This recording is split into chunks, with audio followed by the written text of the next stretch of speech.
नमस्कार, आपण बघत आहात सत्य टॉक न्यूज चॅनल, शोध सत्यतेचा. तुम्हाला काही आजला अधिकारी सांगितलं का बघते ते काय नेमकं ही बैठक अकॅडमिक नाही.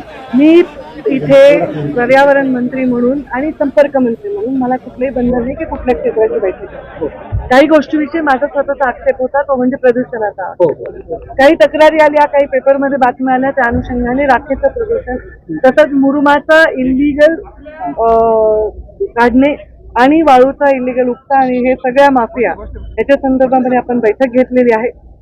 यामध्ये मी अधिकाऱ्यांना निर्देश दिलेले आहेत की यामध्ये कोणतीही चतुराई करायची गरज नाही.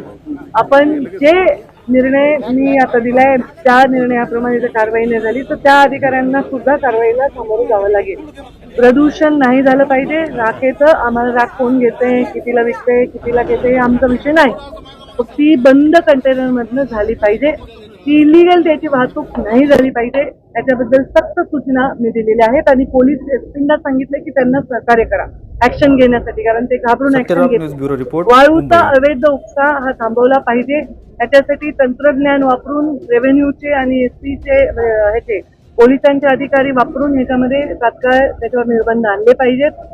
आणि आता जे मुरुम आहे, जे डोंगर आहेत, ते ज्या पद्धतीने पकडून केले त्याच्यामुळे प्रदूषण तर होणारच आहे आणि पर्यावरणाचा फार मोठा ऱ्हास झालाय. त्याच्याबद्दलचा एक रिपोर्ट मी त्यांना मागितलेला आहे आणि अशा प्रकारचं कुठेही दिसलं तर त्याच्यावर कारवाई करा. त्याच्यावर कुठलेही ऍक्शन घेण्यासाठी अजिबात मागे पुढे बघायची गरज नाही असं मी त्यांना सांगितलेलं आहे. याच्या पलीकडे कुठलाही प्रश्न मला विचारायचा नाही. पंकजा मुंडे सोडून जर तुम्ही काही विचारलं तर तुम्ही या जिल्ह्याला अजून लाईक, फॉलो आणि सबस्क्राईब करा. तसंच सर्व नोटिफिकेशनसाठी बेल आयकॉन प्रेस करायला विसरू नका.